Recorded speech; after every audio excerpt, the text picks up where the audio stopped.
How do you make business problems disappear? Wrap them in bacon. For business owners, marketing execs, and anyone trying to grow your business, pump your profits, and make more while doing less, welcome to Bacon Wrapped Business with Brad Costanzo. Sizzling hot business advice guaranteed to make you fat. Profits? Every week our chefs will serve you proven recipes for ramping up your revenue. Now here's your host, Brad Costanzo.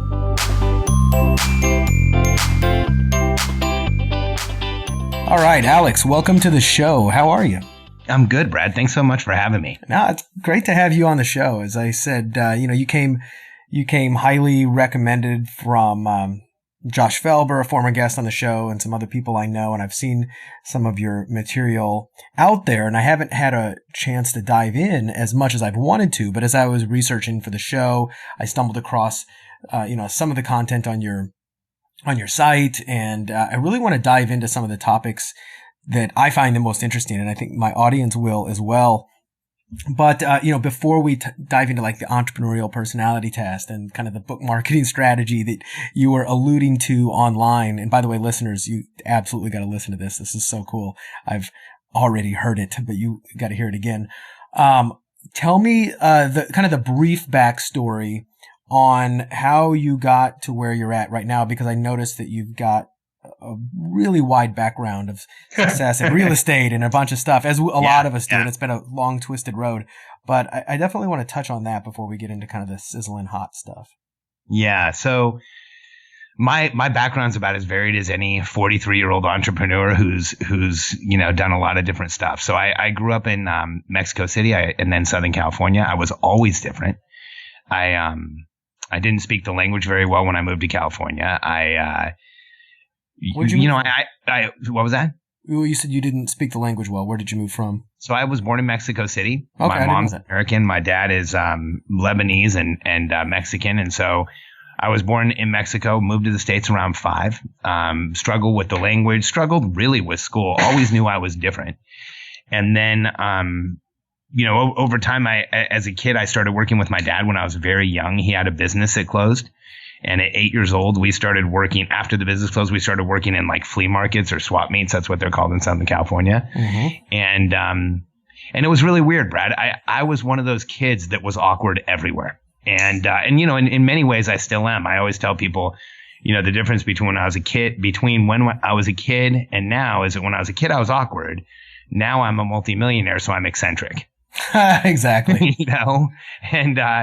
And so I was the kid who, like, when walking into the room, adults would say, look, it's Susie and Johnny and Mike and Alex. You know what I'm talking about? Mm-hmm. And I never felt comfortable. I didn't do well in school. I didn't really have a lot of friends. But when I went to work with my dad and I stood behind a table and I sold stuff, I felt comfortable. The limited options in business, mm-hmm. the focus of trying to accomplish something, like from when I was a little kid, that transactional, making money, creating value, that was what I was always drawn to. That's great. And I was very similar when I was growing up. It was always, I think I had such a problem with authority and regular jobs. I was always just like, screw it, I'll go out and figure out a way to do it kind of on my own. Well, Brad, what I always tell entrepreneurs is, hey, I think it's time that we admit that it's not that you wanted to start a business. You started a business because you had to. Oh, yeah. And guys, let's take a deep breath. Anyone who's listening, if you're on this podcast, you are like me. So let's admit that the systems that are out there in society that are supposed to help everyone else and seem to help everyone else break you and I. Yeah. We have to be protective. And it's also, going back to your point, is that we kind of had to. Like, nobody really in their right mind would become an entrepreneur. I tell people, look, if you really want easy money, get a job. It's the easiest money you'll ever have. You get weekends off, you get benefits, you get, you get to clock out at 5 o'clock. There is nothing easy about being an entrepreneur. So very few people choose it. Just because, like, I think this is what I want to do. It is a kind of a calling, and there's it calls you. It does. It chooses you. Yeah. Or you've just burned every bridge and you've got no other choice because you become unemployable. Well, Brad, if you look at throughout, and this is what my book's about, the entrepreneurial personality type. If you look throughout history at every person who has ever created brilliance, who has advanced the world, who has evolved humanity, they've been just like you and I. They've been confused, challenged, frustrated, anxious. They've had a hard time socially. They've had to create their own path, find their own way.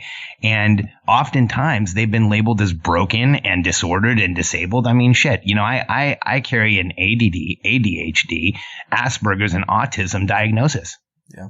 I could buy the buildings where go ahead. I've not officially been diagnosed, but I am 100% confident that I have ADHD. I mean, ADD, ADHD. 100%. Just never been diagnosed by like a doctor because I don't see them that often.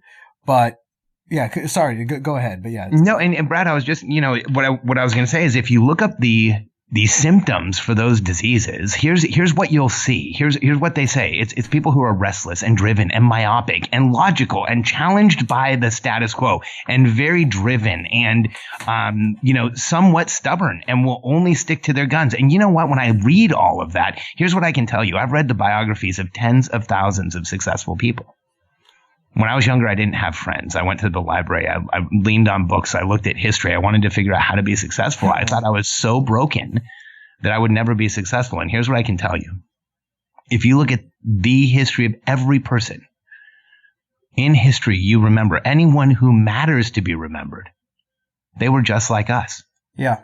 They were different. They were confused. They weren't like everyone else. In fact, when you look at humanity as a total, the vast majority of people strive to be average and cling desperately to the status quo. The goal for most people is to be just like everyone else.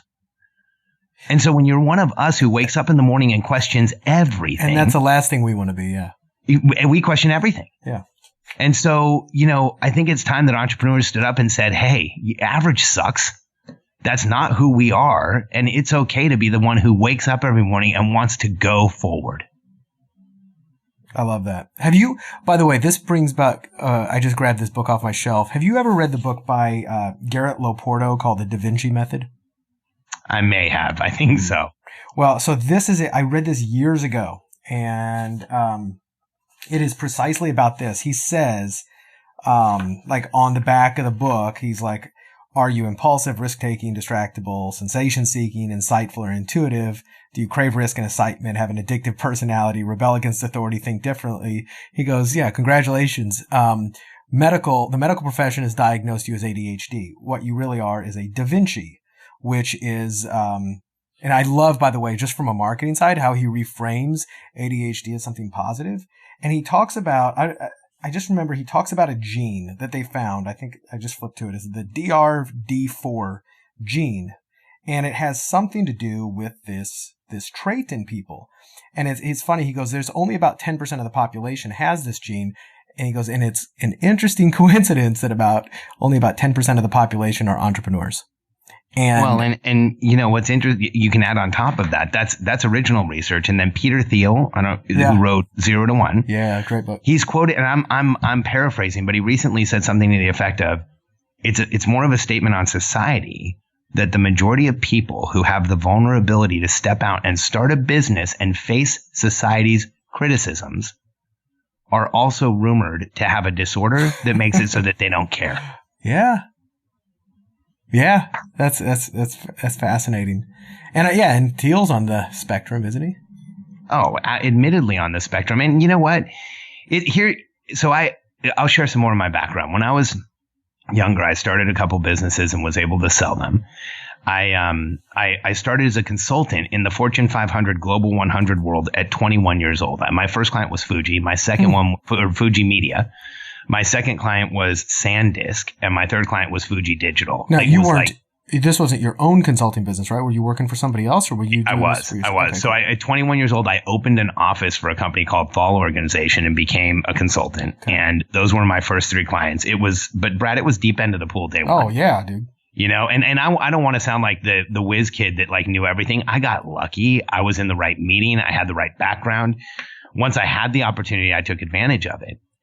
And, when you start working at that level, everything in the world shifts. Like, I didn't understand how to be around normal people because I was spending 99% of my time in C-suites on the phone with people making $1 million decisions every day.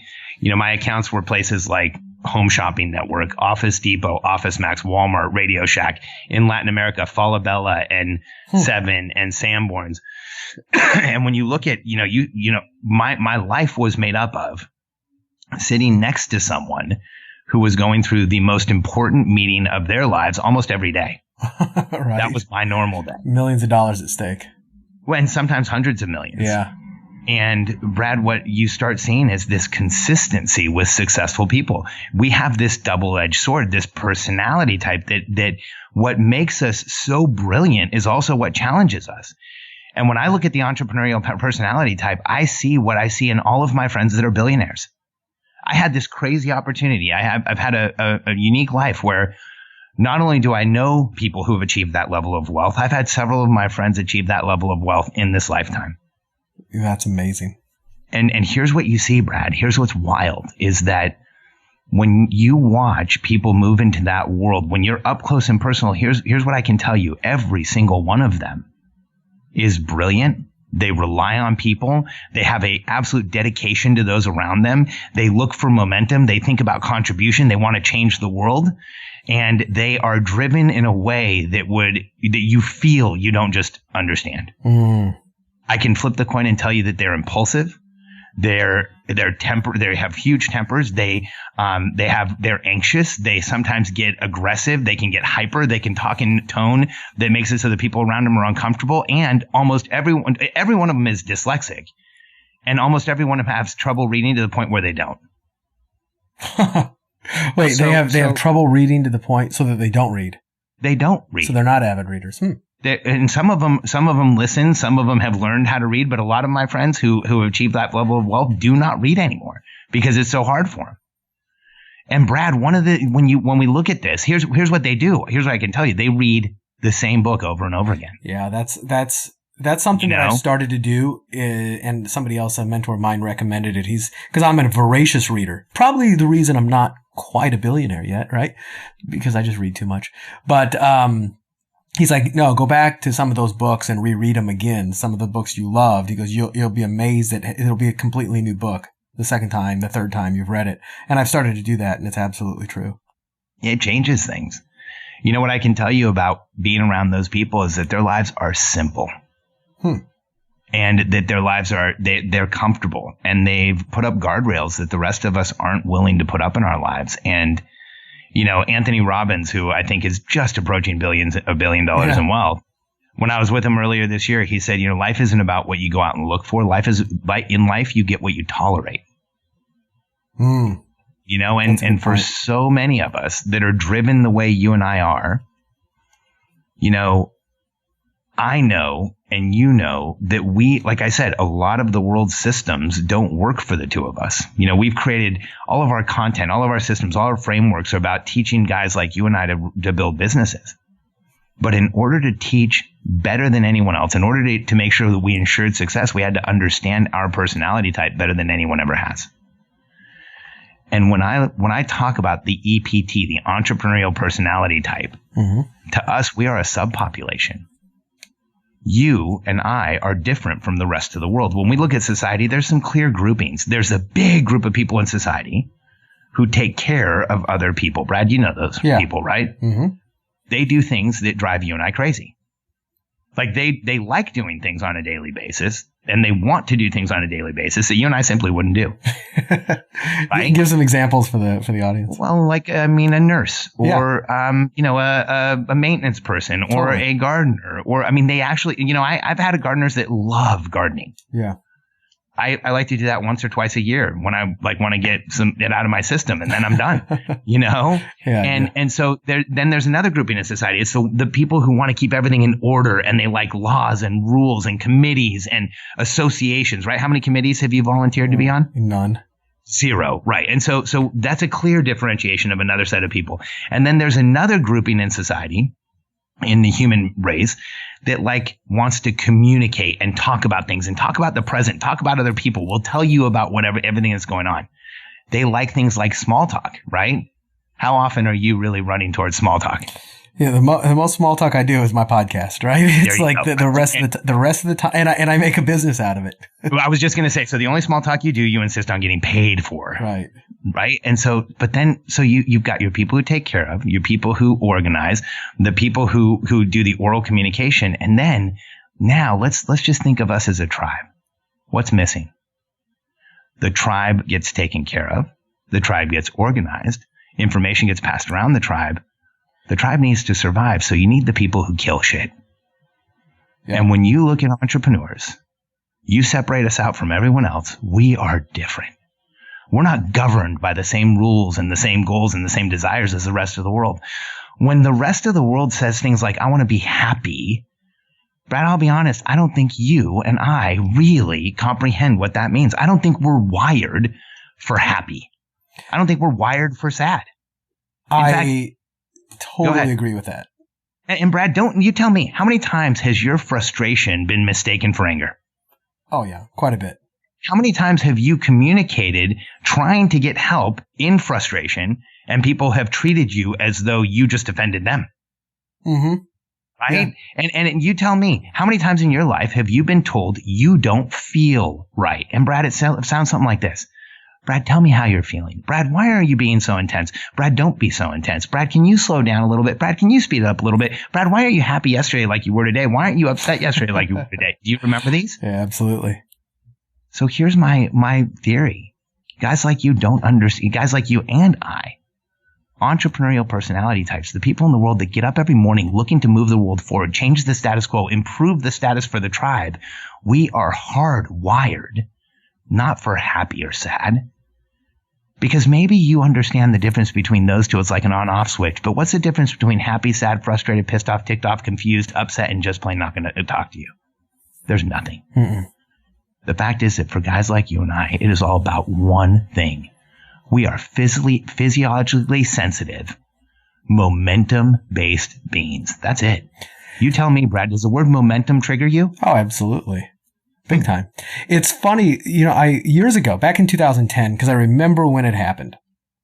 And I was on the beach in Costa Rica. I was down there for an event. And I remember just kind of walking on the beach. It was, I think it was like sunset or whatever. And I was just, decompressing from the day. And, also kind of just trying to figure it out. I'd been just a little frustrated with what was going on in my business and everything else. And like, I don't know, just the same frustration and self-talk we all do. And I kind of had this little epiphany, and the two words came to my brain, which was uncomfortable happiness. And then what that meant to me was this. Most of my life, because I didn't grow up around entrepreneurs, but, I was different, right? And most people and most of my life, I was defining success as comfort. Right? Like, hey, I got a nice place I'm comfortable in. Most importantly, and I think most of the population defines success as comfort, like this way, is like you're comfortable because you're free from worrying about the bills, worrying about where's the money going to come from, worrying about, do I live in a comfortable place, but just free from stress, right? And I had gotten to a point where I was comfortable. I was making good money. I had nice things. I had a beautiful girlfriend. Everything was comfortable, and I was unhappy as hell because I was stagnant, and I wasn't taking bigger risks. I wasn't pushing myself out of my comfort zone because I'd been trying to get into that comfort zone. I got into it and I was really uncomfortable. And I realized that the things that make me the most happy are when I'm out of my comfort zone and when I'm throwing caution to the wind and saying, okay, we're just going to get in here and try it. Hair on fire, momentum, and push forward. And I kind of kept that in. I wrote a blog post years ago about it, but that uncomfortable happiness. And I think the other thing that I said about that was I'd rather be successfully significant than significantly successful. Monetarily, right? I love that. Thanks. Yeah, I liked it when I said it too. That's how I still remember it. But like significance is success. Like how significant of an impact are you having on your life, on the on those around you, on society as a whole. And those are the things that drive me. And if this was called Bacon Wrapped Corporate America Cubicle Dwellers podcast, they would probably not relate to that at all. Like, screw that. I want to have my big screen TV in my little house and be good. Well, most people are looking for consistency and comfort. Yeah. And those are kind of one and the same. 1/5 of the population watches a show like Wheel of Fortune every night, and when they don't play it, the TV networks get phone calls. I want my show. Right. And so most people aren't looking to change things. In fact, what you just described, I describe as this transitionary period in an entrepreneur's life where they realize they just have to keep pushing forward. And what we realize is that where the rest of the world looks for comfort, here's what is ideal for the entrepreneurial personality type. When we can start creating an infrastructure around ourselves so that tactically each day becomes easier, which relieves the pressure on us so that we can become more vulnerable. And that's that uncomfortable happiness I think you were talking about, because here's how entrepreneurs feel most comfortable. We feel best when we are in momentum, going forward and breaking new ground. Right. That is with the infrastructure to move forward, becoming more vulnerable. And what happens often with entrepreneurs is that we confuse tactically busy for forward progress. Happens to me all the time. Busy versus productive. I remember reading about that in Tim Ferriss's book, 4-Hour Workweek years ago. And he's like, set an alarm on your, I think he said, set an alarm on your iPhone that just goes off once every like 4 or 5 hours and just says, are you being busy or productive? Huge difference. No question. And I think that, for us, we need bigger questions in our lives. Like, are you busy or productive is one thing.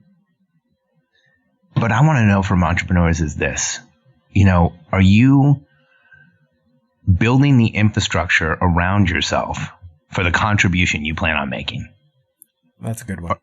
Are you really creating the structure, the systems around you for the outcome that you talk about in your head when no one else is listening? And do you really understand your destination, or is it just one of those dreams that continuously shifts and changes in your head because it's not committed to writing or to paper or to anything else anywhere else? Because until it does get in that situation where you've written it down, it's going to continue to be a dream. Mm-hmm. And the vast majority of entrepreneurs today are not approaching what their full potential could be because we have this massive gap. See, 100% of the entrepreneurs I've ever sat down with, if I ask them one simple question, do you feel like you're achieving the results you're capable of achieving? They will tell me no. Oh, yeah. 100%. And then I always ask, okay, what type of an infrastructure are you building around yourself to get there? And they always look at me funny. But see, I call it the entrepreneurial dichotomy. We have this challenge where in order to reach our full potential, we require more help than most. However, any request for help makes us feel vulnerable and exposed. Mm-hmm. And so in the same place where we want to make these massive contributions in the world, we convince ourselves we can do it all alone.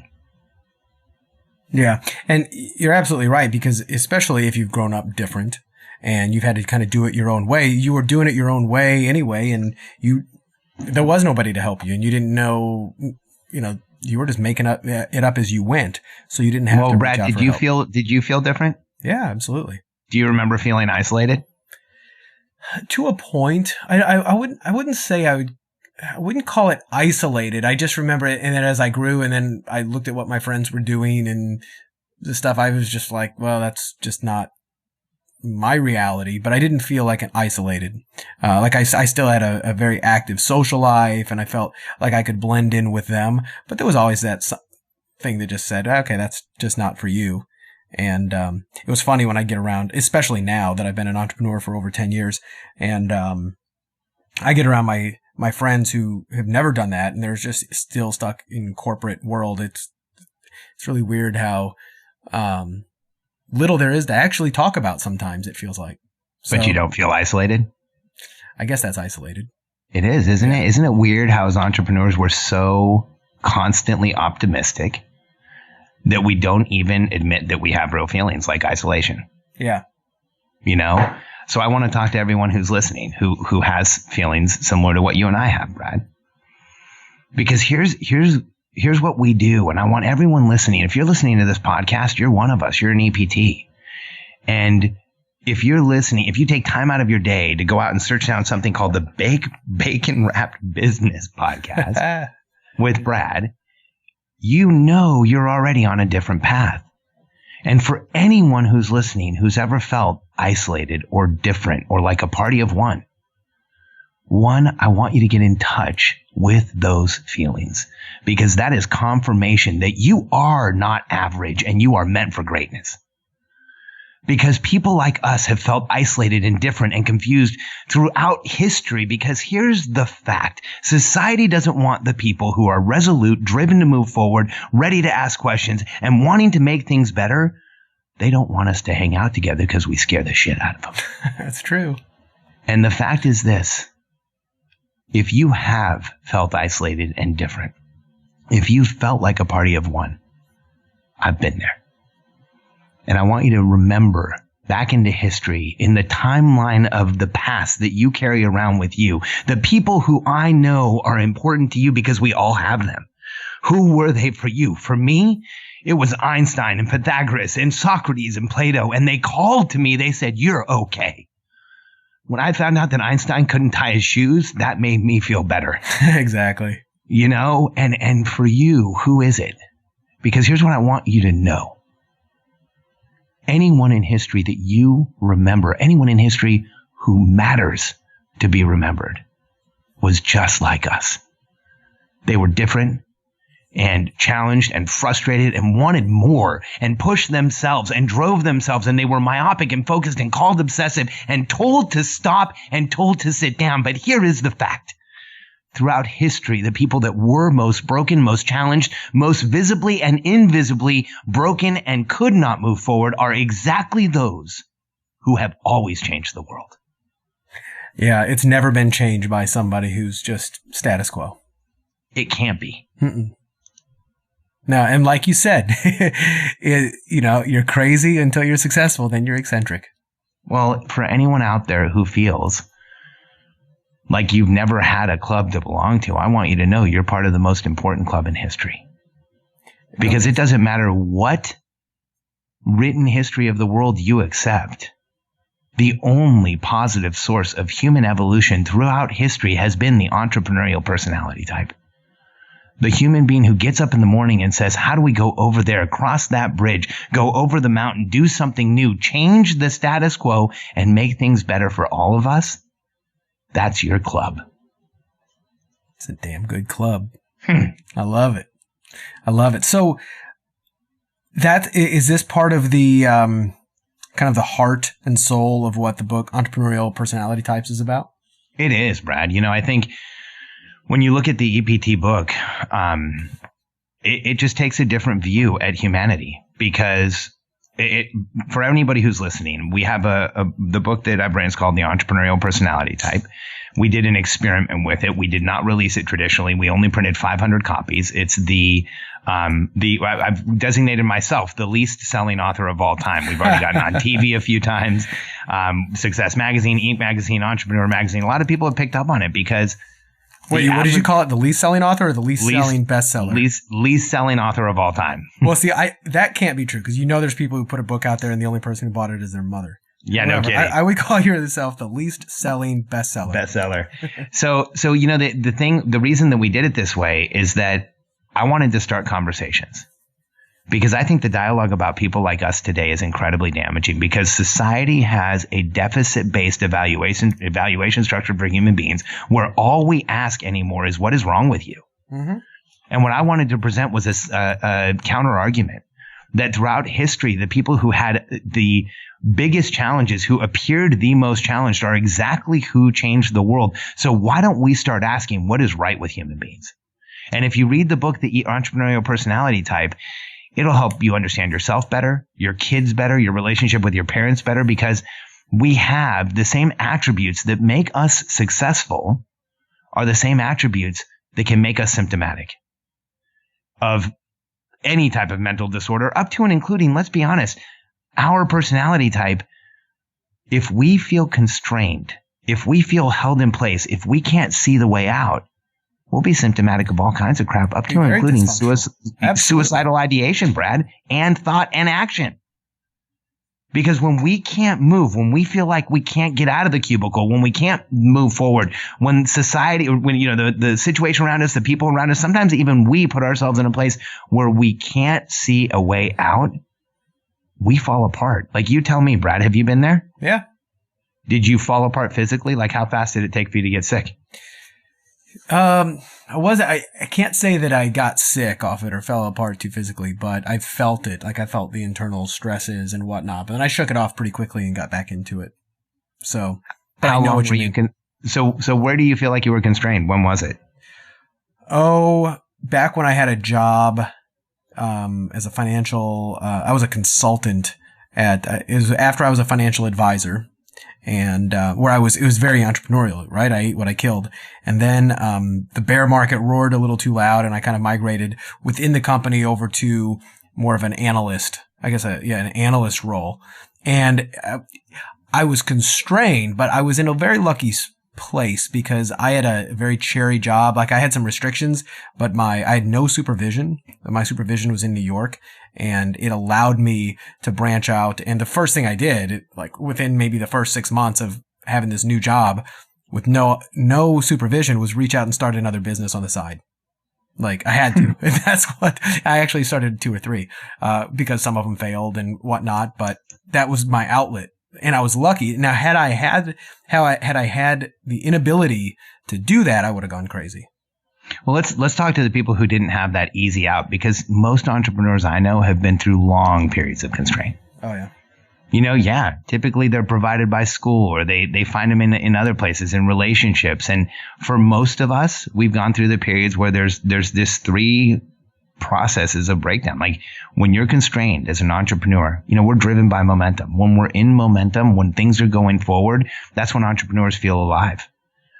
When we are in momentum, when we are moving things in the direction we want, when everything's going our way, physically, we have more stamina. Cognitively, we make decisions better. Chemically, we actually are chemically enhanced. Brad, do you feel those things when things are going your way? Oh, 100%. Okay. You flip the coin and we go into constraint. Here's what I can tell you about entrepreneurs. Our bodies break down. We get sick. I mean, I talk to entrepreneurs that are worth 100 million, 200 million, 300 million. And I say, hey, so do you remember being in constraint? And they will immediately tell you, oh, absolutely. Did you get sick? They'll say within hours. Wow. Because we all know now. That's why we're so vigilant against constraint. Because the second thing it does, first your body starts breaking down. Then when you feel held in place, when you can't move forward, cognitively, you start getting confused, brain fog, can't make decisions, your mind starts spinning. You can't link up the thoughts. You don't know really where you're going. Have you been there, Brad? Yeah, absolutely. Sucks. Yeah, it does. Because what comes next is the chemical shit.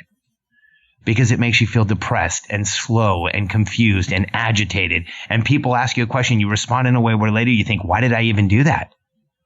And all of that is caused by constraint. And so our mission in life as entrepreneurial personality types is to stay in momentum, to admit to ourselves that moving forward is what really matters, and to follow the momentum in our lives. What feels best? Where is it do we feel the most progress? Where do we know we can make our greatest contribution? Because if anyone listening to this is still in the same cubicle Brad is, or you're thinking, should I or can I? My message to you is that the question is pregnant with the answer. If you are asking, should I? If you had the thought, can I? My message to you is absolutely. Yeah, because that's the call. That's the call. You know, there's 3 awakenings of the entrepreneurial personality type. The first one is, you know, you're different. We usually have this realization at some point in time in our lives. Brad, you've already confirmed that one. The second one is when you click into or turn on innate motivation. It's this period in your life where, like, the switch goes on and you can no longer turn it off. Like, Brad, can you turn it off? So, and like you said, innate motivation. I don't need a boss to motivate me with a paycheck or to say, oh, come on, you got to do this. Like, no. Amen, brother. That's innate. It's just there. And, you know, psychology says external motivation, internal, extrinsic, intrinsic. Brad, does there need to be anything there? You're just going, right? Right. Yeah. Okay. Now here's the big one. First awakening is, you're different. The second one is innate motivation. The third one is the call of contribution. And it's really weird for most of us because it starts somewhere in the back of your mind. It might have even started when you were younger. It's this whisper that says, hey, Brad, I think you can do more. Do you remember that, Brad? Mm-hmm. And it started like, hey, Brad, I think you can help some people. Hey, Brad, maybe there's something more important. Maybe you're meant for more. Maybe you should do more. Maybe you should have like your name on stuff. Maybe you should be causing an impact, making a contribution, doing things to make things better. Like, what can you change? Where is your mission? Do you remember these? Yeah. And then what happens is that call goes from a whisper to a constant drone, to a conversation in your head that won't stop, to a screaming, get the hell out of bed and go make a difference. Mm-hmm. Right? Yeah. And so if you have recognized those three awakenings, I want you to understand something. It doesn't matter what diagnosis, disability, disorder you have. It doesn't matter what anyone's told you about you. It doesn't matter what anyone said. There is nothing wrong with you, and you are not alone. Because throughout history, anyone who's had the diagnosis, the disorder, or whatever it is you're going through, there has been someone who has overcome it. And if someone who can't speak, can't hear, can't see can change the world for handicapped people, you can change the world for your people. They're waiting for you to go out and make your greatest contribution right now. I love that. That's such a powerful message. So how are you, with your business, how are you helping people do that? What resources are you giving them besides so they can read the book? You probably do. I imagine you do a decent amount of public speaking. Tons. Do you coach? Is this? Tell me a little bit more about your overall business model and the resources. Like, so if this is really resonating with people, how else can they go down this rabbit hole with you? Yeah, I appreciate that, Brad. So you can go to charfen.com, my last name, CHARF as in Frank, EN.com /grow your business. And we do a webinar every week where I share kind of our strategies. And that's a great way to get introduced to us. You can also go to the book link. And I think my team provided you with a book link, right? Yeah. Is it charfen.com /bacon? I think it's bacon wrapped. But I'll put that in the I think I'll put that in the show notes. That's okay. That's the best link you have on there, by the way, I guarantee it. Charfen.com /bacon wrapped. Yeah. And you can download the Entrepreneurial Personality Type book. And so what we do is we help entrepreneurs build foundational businesses by knowing how entrepreneurs think. Because Brad, here's the fact is that entrepreneurs are my people. And I often say helping another entrepreneur is like helping a member of your own family. I feel very connected to this greater tribe. I'm emotional about this greater tribe because there's people out there who are selling such a bill of goods to people who I care about. Mm-hmm. I care about business owners who get up every day and say, I'm going to do things different. I'm emotional about people who get up every day and say, I'm going to put my family, myself, my future at risk so that I can make a bigger contribution. And when people get up on stage and they say things like, hey, you can run a boutique business and keep it small. You can be independent, outsource everything. I want to run up on stage and knock them off because I've been doing this for a long time and I've made billions of dollars in value for my clients and tens of millions for myself.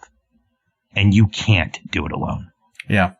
And the only way any entrepreneur in history has become remembered is by surrounding themselves with a team that helped them achieve their greatest contribution. And we've, for far too long, told people, go do it on your own, that, be independent, stay in the boutique business, all of those things. Yet we don't tell people to make their dreams any smaller. So we create this massive gap between what someone really wants and what they're building around themselves on a day-to-day basis. And so what we do is we help entrepreneurs close that gap. We have a proprietary process through which we help any entrepreneur create the infrastructure so that they can close the gap between what they know they're capable of and what they're actually doing. That's great. And that's so critical to the success. Like you said, I mean, think of any entrepreneur that you really admire, that you even know or can name of, who is just a solo entrepreneur who, there's not many of them out there. They don't exist. No, yeah. I've challenged people like, bring me one. They don't exist. Right. No. And I often share entrepreneurs learn nothing standing still and very little alone. Yeah. Build a team and go forward. Yeah. I love that. So, I want to digress or diverge over here to, you started to talk about it, and it was something we talked about before, is the kind of a really innovative method to get your book out. And I love it because it wasn't just like a little marketing gimmick. It was something you really did care about it, but it ends up working out real well. And this is something I think that people will absolutely love, as I did when you just told me the basics of it. So tell me a little bit more about how you marketed when you released just 500 copies of the EPT book. You got it, Brad. But first I want to ask you a question. Yeah, please do. Because I think I've got a suspicion. Like, books are pretty important to you, aren't they? Yeah, I like them. Do you have books around you most of the time? Like, do you have books in your house? Nah, they're in my Kindle. Okay. So, but you carry books around. You have books. Oh, yeah. Okay. So if somebody comes to my office or my house, I have books everywhere, and I've read thousands of books, and I look at each one of them, especially the good ones, like an entrepreneur writing down all the shortcuts they possibly could in this lifetime to help me go forward. Yeah. So I respect books, but I think that these days there's a travesty happening because so many books are business cards with too many words. Oh, yeah. Right? Like, if the guy just wanted to hand shit out, he should have made a business card bigger or something, because I agree. So, like, you know, the whole just formulaic, here's my 7 reasons why I was successful, that nobody really ever follows and doesn't really understand anyway. Yeah. And so when it came time to write a book, I wanted to do something that mattered, and I just didn't want to chase like everybody else does the same stuff. So we did 500 copies. First and final edition. I hand signed every one of them, and we asked 500 people to act as guardians and take the book, read it. And we wrote it so you can read it in about an hour and a half or 2 hours. So longest somebody's told us is 3 hours. Mm-hmm. You can take the book, read it, sign it, and pass it along. And so we put 500 books out there, and we've asked that they get passed 100 times. Now, I did it because I wanted to start conversations. We wanted people to hand the book off to each other. I really wanted a conversation about who we are. There are so many entrepreneurs that have been labeled, told they're broken. Their kids are getting told that they're, ADD, ADHD, bipolar, that they need medication. They're being told that their babies are broken. They're being told that, they need to go to change themselves and fix themselves. And I wanted to start a conversation about everything that is right with us. Because here's the fact with 100% of entrepreneurs, you can't find me one where this isn't true. If you ignore what's wrong with any entrepreneur and pay attention exclusively to their strengths, they can do anything. Any entrepreneur, even the ones that are blind, deaf, and can't talk. Mm-hmm. And so the book is all about that. And so by putting out 500 copies, asking it to be passed around, here's where the math works for us, Brad. And I know you liked this from earlier, is that, you talk to any book publisher and they'll tell you that on a best-selling book, about 2% of them ever get read. If 100 books are bought, 98 of them go on a shelf without ever being opened, and 2 of them get read. So if you sell 10,000 books in a bestseller campaign, 200 people read them.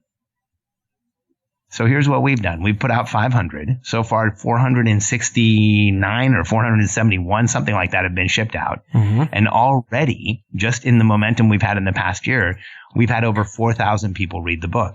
So we're at the readership. How do you track that? Just from watching online and counting. And then we have a site, 500evolution.com. Okay. And so, we eventually, every one of these people who we hope everyone who's ever read the book will be listed on that site. So cool. And we don't think we'll get 50,000, Brad, because some of them will get lost. We've already had some get lost in transit, but you know what? The total potential is 50,000. We think we're right now. We know we're above 3. We don't know if we've crossed 4,000 reads yet. But here's what we do know. If let's just say that it only gets to 10,000 reads, we took 500 books and we had the same readership as if we went out and sold 500,000 books.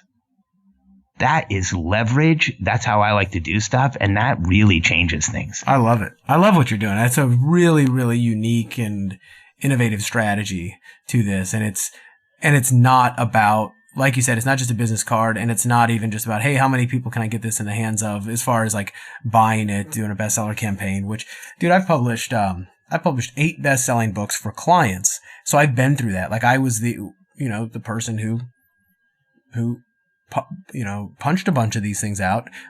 Several of them were actually really, really good, but several of them were just, business cards, or they turned into free plus shipping offers. And that's great as far as a general marketing funnel. But I get it. And it's really funny when you know that you're just pumping out, in essence, a business card, because you know that people aren't going to read it. But it's different when you do have a real message that you are emotional about, that you know is going to impact people, and to sacrifice the potential sales of the book because you wanted to put it in the hands of more people and give them a challenge to do that. I'm on the 500evolution.com site. It's really cool. I mean, I like the effort that you put into that, as opposed to just Brad, what's out. Here's what's really cool is what people who have, we've designated anyone who receives the book as a guardian. Will you be a guardian of this book and get it through 100 people? Yeah, that's so cool. And by the way, I've got 30 left. I'd love to add you to the list. Yeah, that'd be great. So, and maybe we can do a podcast on it after you read it. That'd be awesome. So if you go to Facebook and you look up Entrepreneurial Personality Type book number 302, Jodi Ardito got one of these books, and she's writing a first-person account of it flying around the world on a Facebook page. No way. We've had it. We actually, Anna Selby, an incredible speaker who got a copy of the book, took it to her event, Meltdown in the Desert, and spent the last 5 minutes of her keynote awarding it to a person who was in the audience. The guy cried on stage. You don't get that by running a bestseller campaign. You ran them. Yeah. We have a woman in Kenya Paula Inkta in Kenya, who watched our stuff, somehow found us from Kenya, ordered the book. We sent it to her. She's one of our guardians. She's passed it around her area in Kenya, the city that she lives in Kenya. She's now taking her kid out of school and homeschooling him because she realized he's an entrepreneurial personality type and the system wasn't working. Dude, that doesn't happen from a bestseller campaign. No, it doesn't. I dig it. I really, really dig it. So what else are you working on? Anything else next right now? Is there another big move for Alex Charfen? Anything that you're kind of really excited about that is kind of in progress that you haven't? Absolutely. Yeah, there always is. So we have there's a class that we're just starting in August and September. It's Business Momentum. Okay. We're teaching the tactics of growth and scale. One of the things that we put out recently, Brad, is an article called The 10 Principles of Self-Made Billionaires. And people have tried to write about billionaires before, but it's always like they're writing about them through a telescope. It's let's observe billionaires and see how they are. Well, I wrote 10 Principles of Self-Made Billionaires after having interviewed billionaires and spent time around them. And it has struck a chord in the market. We put it out on Success Magazine, 50,000 shares in 2 weeks. Oh, that's fantastic. It's one of the most viral things that they've had on their site. And it's literally an article, no pictures or anything, nothing that would have made it go viral other than content. Those same principles are what we teach people to achieve in our 2-day classes. So Alan Belcher, former UFC fighter, he runs a couple of $1 million MMA gyms. He came, and this isn't our words. In his testimonial, he said, I'm a millionaire already. This is where you come to learn how to be a billionaire. That's so and cool. And I want this to be relatable to everybody, because what we're doing is we're taking the whole saying, success leaves clues. Yeah. They're clearest at the top. And if you take the clues from the top and you create frameworks around them, you can show anyone how to accelerate success. I love that. And so people can find that article on which site was it? So if they go to Success Magazine and search my name or Self-Made Billionaire, they'll find it. Also, if you want to keep up with me and hear more of the entrepreneurial personality type information, we have an incredible Facebook group, weareept.com. So weareept.com. And there's a community there. A lot of people exchange information. And I'll throw this out there. Anybody who's on Snapchat, I'm Alex Charfen on Snapchat. So AlexCharfen. And although I'm new on that platform, holy cow, is it effective. And I do a lot of stuff on there. In fact, there's a lot of interaction there. I try to share kind of my daily routine, what we do to be successful, whatever tips we can. And then I know a lot of really interesting people. I end up in some interesting situations, and they're always on Snapchat. Yeah. That's cool. Yeah, I've started to use it a little bit more and more, and just trying to figure it out. It's always one more toy, one more fun tactic. But I love it because you know what? I can't put it into words. I can tell you a story, or I can tell you a couple. So I got on Snapchat about a month and a half ago at the encouragement of one of my friends. And he said, hey, man, you go there, you can talk, you get instant feedback. It's just you'll connect with people in a way you haven't connected. So I was like, okay, I'll give it 30 days. One of the first things that I did was I started talking about, each day, like, hey, are you doing what you want to do? Do you feel like you're in momentum? Download my book, and I started just coaching the unseen person on Snapchat. Mm-hmm. On day 18, I got a snap from Benjamin Tyler, and he was saying, hey, I want you to see this. This is my resignation letter. I've been listening to you. I'm turning this in, wanted you to see it. And I'm like, man, I love this platform. And just a couple of days ago, I had somebody send me a video in the morning. It was like 5:30 in the morning. I get up really early. I start, on Snapchat around 4:30. And I had somebody send me a video at 5:30 in the morning and say, hey, man, I'm up at 5:30. I haven't been up this early in forever. I've been watching you on Snapchat. It's an inspiration. So here's what's cool about it is like, if you do it right, your everyday life can help people.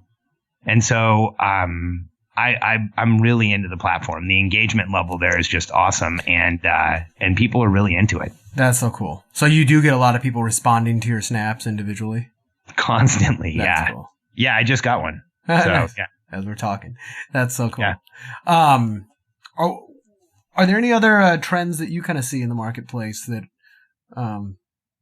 you think that you're excited about? Just so not necessarily the things that you're doing, but just other things going on that you think the next year or two will be big. I think that I like to put you on the spot here. Yeah, no, I think, I've got a crazy history in business. I think we're going through a very tumultuous time in business. I think it's much easier to predict where the challenges and where the fissures and issues are and what we're going to face next. I think, there's when I look for disparity and for, where are people going to be scared in the market? Because that's where you can make up ground. Yeah. So I think when I look at the major trends, first, this political election, and the rest of the world is causing the United States to appear so unstable that, we're going to be challenged by this for a while. I think when you look at the U.S. economy, we have this 10-ton elephant in the room that no one's talking about called retail. Where if you look at the retail, first, just the entire, all of the stores in the United States, all the retail footprint, you look at how many shopping centers, how many malls, how many thousands and millions of square feet there are, and the infrastructure around all of that. And then I challenge you to walk into like a Sears or a Dillard's or even a Nordstrom's and find a store that doesn't look like absolute crap that you don't want to go back to. Mm-hmm. So I think we've got this rolling catastrophe of retail that's coming at us. Yeah. That, it's going to start really having an effect, I think, in the next 10 to 15 years. And then the other one is the real estate market. We've been propping it up and subsidizing it for so long. I'm watching it closely because when there's major movements in the real estate market, millions are made. Yeah. And you've got we didn't even talk about that, but you've got a lot of background in there. You came up with the distressed property specialist or something designation. Certified distressed property expert. That's right, Katie and I wrote that in 2007. We trained about 50,000 real estate agents how to help people who were in foreclosure. And the U.S. Treasury gave us credit for pulling the foreclosure crisis forward 5 years. That's amazing. And it's true. Great. I mean, especially because real estate agents are not – so those are the ones who got the designation primarily, right? I imagine some investors too. But that's really important because agents notoriously are not that's not their specialty. Their specialty is making a house look pretty and finding it and just doing the normal stuff. So when we had a major crisis like that, I'm sure it sent a lot of people into a tailspin. I come from an investing background. I flipped my first houses out of a guy, from a guy who's in foreclosure back in, I think it was 2002. I just recently, for the past couple of years, was directing the marketing for, I don't know if you know Kent Clothier, who he is, but he's got, he's one of the top real estate investor educators. He's got a big software as a service that helps people find, distress, motivated sellers, cash buyers, etc. And I was helping to direct his marketing and, teaching everything from wholesaling to flipping and you name it. But so I've got a lot of experience in that area, and I see how crazy it is. I think that's awesome when you created the certification for especially the real estate agents to go in there and really understand the nuances of the market and how to deal with that. Because I know my experience with a lot of agents, average agents, has been hair pulling because they just don't get it. Yeah, what happened? So, what I actually got out of being a consultant a few years before that in the early 2000s after I met my wife. Yeah. Katie and I had like, I thought I was going to retire. I sold my consultancy when I was in my 20s, and I thought I was going to retire. And so Katie and I were going to kind of like just do nothing. And what happened was I accidentally started like a real estate company, a property management company, an acquisition company. Then Katie was a realtor. I was doing mortgages. Overnight, we had like 4 different teams. Not overnight, but over the course of like a year, I had 4 teams. We were doing a ton of properties. What we years ended were up this? doing 2004, 5, 6, in the heat of it. Yeah, just in the Easy middle money. of it. And South Florida. Yeah, South Florida. Easy money. And so in 2007, we got caught with a ton of property. We lost it all. We went bankrupt. And I started getting foreclosure notices on all of the properties we had. I had a huge portfolio with it was about 60% loan to value, but my portfolio, the entire thing, lost 75% loan to value. I actually had properties that lost 90% of their value. We had a property called in Stonebridge Gardens, Florida, where we owned condos $160,000 to $180,000 in value, and the lowest price one sold for was $15,250. Ouch. Yeah. So like we lost everything. And when the foreclosure notices started showing up, and when the negotiations started, and I started talking to mortgage companies, I realized they weren't doing it right. Like there wasn't much I could do, but there was stuff that other people could do. And the challenge of being foreclosed on and being sued, and it was so emotional. Like I wanted to help people. So Katie and I wrote a process, and I took it to Bank of America. I took it to Chase, to Citi, to Wells Fargo, to the U.S. Treasury, to Fannie Mae, to Freddie Mac, to the National Association of Realtors. And here, this is crazy. Chris, you know a little about real estate. In 2008, they told me I was wrong because I was saying, hey, this is a 10-year problem.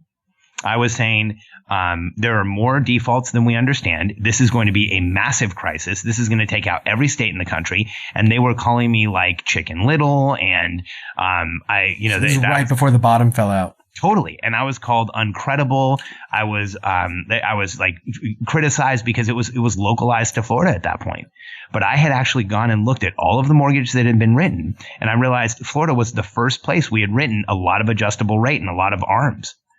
And then the entire country went like dominoes. So in 2008, everybody said we were wrong, and I was criticized and made fun of. In 2009, Citi, Bank of America, Wells Fargo, Fannie, and the U.S. Treasury were our consulting clients. And they all used our system. So we wrote a system, a single package short sale processing system that was taught in the CDPE, but then also taught in the loss mitigation departments. And our system was used in the vast majority of short sale negotiations from 2008 until today. Oh, wow. That's really cool.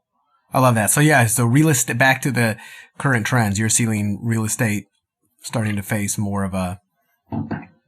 It's not the exact same problem. It's not the exact same. It's not even close. It's not even close. It's something that we've never dealt with before. So here's what you have in real estate today. We've taken the average monthly value of a house and cut it in half, as we've taken the average value of a house and grown it. So we have an entire generation who has bought properties cheaper than the generation before them. Because of how cheap the interest rates are? Exactly. And so we've totally reset expectations around home purchasing. That's true. And so today, like the equivalent is you can go buy a nice BMW for $199 all day long. In 2 or 3 years, that might be $600. Are we still going to sell as many BMWs? I don't think so. So I think we've created this massive false economy in what happens to be the largest asset class in the United States. Right. So would it be safe then, kind of extrapolating on that, if when interest rates rise, because they absolutely have to at some point. Nobody knows when it'll be, but when they start to rise and just kind of normalize, revert to the mean, the same $200,000 house, $250,000 house is going to cost twice as much monthly. Well, I mean, when I was a mortgage broker in 2006, $250,000 house, if I got you a $2,000 payment, that was a really good payment. Yeah. Somebody today can get you $1,100. Right. So now, Same property. when they go to people are so used to saying, no, houses are supposed to be this cheap per month. I never even thought about that. That's a cool insight. Thanks for and think about it this way. So Brad, let's say the interest rate, and this is just because I watch macro numbers. I'm one of those, I'm a macro geek too. Yeah. I'm a macro geek, right? So let's look at the macro numbers.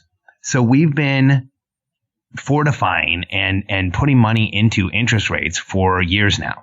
And so we've driven this purchase value down of a $200,000 asset. The purchase value has been driven down to $1,100 a month. And so we've created a buying class of someone who can afford $1,100 a month, but can step up to a $200,000 property. So in the future, we're going to need somebody who will be satisfied with a $200,000 property with a $2,000 payment in order for you to sell your house. Yeah. And that's going to be harder and harder to find. That's going to be a train wreck, because what we will have done is, so when the payment value doubles, income levels won't double and we won't sell anything. So it'll be interesting to see how many administrations, how many different treasuries, how many different economies try and do something goofy to prop this up. Yeah. But, we'll see. I mean, it's usually it all comes back to the Fed and how much money they want to throw at it. And for the foreseeable, or for the recent past, they haven't said uncle. Well, and they don't have a whole lot of ammunition left, but it's really, Brad, this market. What do you do next? I don't know, but people ask me, why do you rent a house I rent an apartment in San Diego? Well, number one, it's expensive as heck to buy a house out in California. I mean, you know what I'm talking about, right? Yeah, so, especially I came from Dallas. No, I own in California. It's ridiculous. Right. And I own 2 properties back in Texas that we rent out. And I would much rather rent my primary place and then just buy rental property with, if I've got cash to put on a down payment here, I'd rather, I could buy 3 houses probably for cash back in Dallas or Memphis or different places that I invest. And it's for that exact same reason, though, is I don't really trust, what's going to go on. It's a little too precarious, everything from the market to the general economy. And I like to keep my powder keg a little bit more dry right now. But that's you shared with me a really I had not thought about that angle to the potential housing market right now. It definitely presents an issue, especially if rates start to rise. Well, you lose buyers. And so absolutely. I watch real estate numbers really closely. Katie and I have rebuilt. We have a substantial portfolio here in Austin. Only we don't have mortgages anymore. We just write checks for properties now. But, I watch how many months do we have on the market? What's the availability of properties? How many properties are being built? You look at I've been buying properties since I was 21 years old. Mm-hmm. And the real estate market, people can get overwhelmed by numbers, but I look at very few and it's very clear. And so when there's more property than we're selling, when the sales rates start to slow down, and when you start seeing inventory back up, there's going to be an issue. And so we watch those numbers. And here's what's interesting right now. Each time there's a little hiccup in inventory, the rates come down. Mm-hmm. And it's not right away. It's not a quick adjustment, but it's within 30 to 60 days, you see a little blip in the rates go down and then purchases go back up. And so I think right now we're in this place where I don't know, Brad. I don't know how they're going to move off of this free money period or reduced price money period. I don't either. It could cause havoc. It's going to be an interesting next couple of years. Tell you that. Yeah. I mean, I think anybody who follows us or who downloads my book, or if you do any of those things, keep an eye out on our stuff.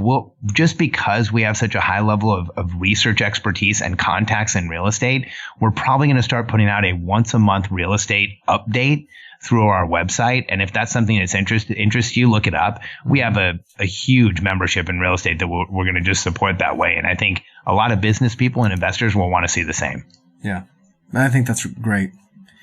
Cool. Well, are there any nuts you're trying to crack right now? Anything you're either trying to, whether it's a skill you're trying to learn, a person you're trying to hire, somebody trying to meet, this is kind of where we get to turn the table and help you out. Any ideas you're trying to get off the ground? You just don't have any, the right people or resources. Brad, here's what's critical for us. entrepreneurs we isolate naturally. Part of what we do is we kind of pull back and we don't share. Mm-hmm. And what I'm working on and what I would love help with is getting our book out there. Because if you're willing to read it, I know you're willing to read it, Brad, but if anyone listening is willing to read it, and then share it. Like, even if you just download the electronic version, we had I'm very sensitive to visuals. So we had an electronic version that's made to look like a Kindle version. It's incredibly easy to read. Yes. You can download it at charfen.com/bacon wrapped. Which I'm going to make sure that's correct. Well, I'm going to go make sure afterward. It will be. Yeah. Make sure. So, but if you go to charfen.com/bacon wrapped and read the book, here's what that works, by the way. Perfect. So my request is share it with someone, talk about it, start understanding who we are. Because the reason I say there's nothing wrong with you is that the most vulnerable person in the world is always the one trying to move the ball forward. Mm-hmm. And the one who's carrying the flag out front is always the one with his back exposed. And so for those of us who choose to live life that way, we have to stop looking at what's wrong with us. And when you read the Entrepreneurial Personality Type book, it's not fluffy stuff that tells you, hey, you should feel good about, your weaknesses. It's real. It shows our attributes and it clarifies exactly who we are, and it'll show you how to create momentum in your life. And if you're willing to download that and share that with someone, that's the conversation we're trying to start. Because, Brad, here's my belief. There's far more entrepreneurial personality types who are in rehab, who are struggling, who are not doing well, or who are in an early grave than are running successful businesses. Because the people in the world who ask the questions, push forward, are really stubborn, are wanting to move things around, want to change the status quo, are not the ones that get the support. Yep. Far too many of us are being told that there's something wrong with us. If you'll share my book and show people that there is nothing wrong with you, that would be the best thing that could happen. Absolutely. So, ladies and gentlemen, you heard it. That's how you can help Alex. Alex, this has been an awesome podcast. I really like it. We talked about some tactical stuff, but we talked about some of the most important, foundational, fundamental mental shifts that people really need to kind of understand and make. And you've given us a lot of resources to look at. And I know I'll be taking an even closer look at all the stuff that you've got now that we've, officially made this connection. And I just really want to thank you for taking the time to be on the show today and sharing all this with us. Brad, I appreciate it, man. And I appreciate you being a guardian. We'll get your book out in the next day so you can read this thing. That'd be fantastic. For all of my listeners, there's show notes in the links. There's links in the show notes, and you can go check out all the things that Alex and I both talked about today. One of the best things you can do is get the book, pass it on. And if you do feel as though you've got the entrepreneurial personality type and that there's other people who could benefit from this, share not only the book with them, share the show. Let people be introduced to Alex by this. Tag me in it if you share it on social media.